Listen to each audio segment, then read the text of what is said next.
بسم الله الرحمن الرحيم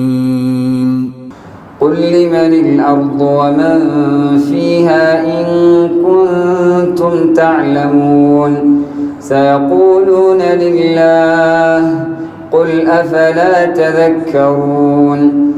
قل من رب السماوات السبع ورب العرش العظيم سيقولون لله قل أفلا تتقون قل من بيده ملكوت كل شيء وهو يجير ولا يجار عليه إن كنتم تعلمون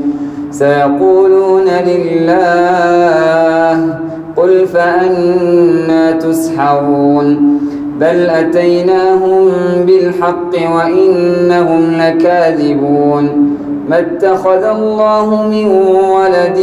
وما كان معه من إله إذا لذهب كل إله بما خلق ولعلى بعضهم على بعض سبحان الله عما يصفون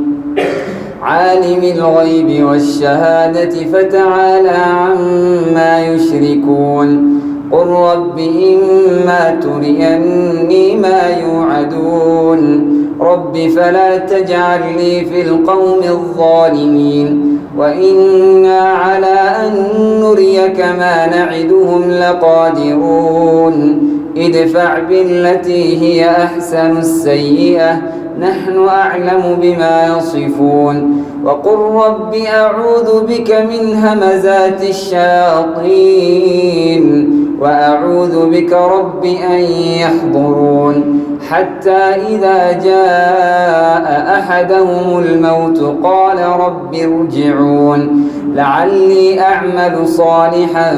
فيما تركت كلا إنها كلمة هو قائلها ومن ورائهم برزخ إلى يوم يبعثون فإذا نفخ في الصور فلا أنساب بينهم يومئذ ولا يتساءلون فمن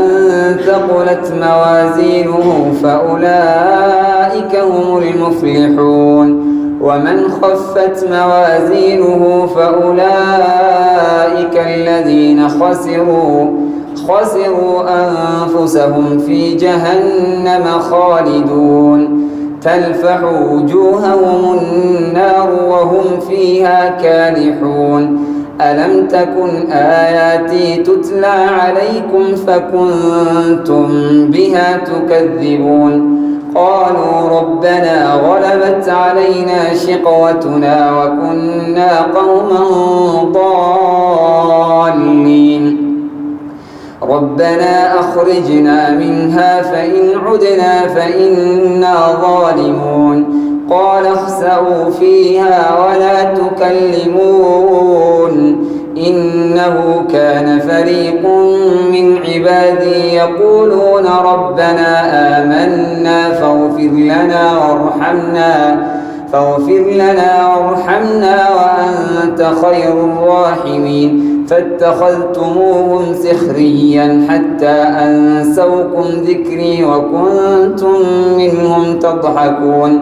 إني جزيتهم اليوم بما صبروا أنهم هم الفائزون قال كم لبثتم في الأرض عدد سنين قالوا لبثنا يوما أو بعض يوم فاسأل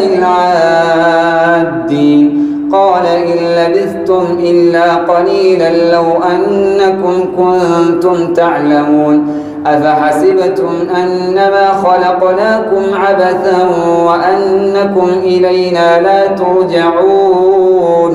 فتعالى الله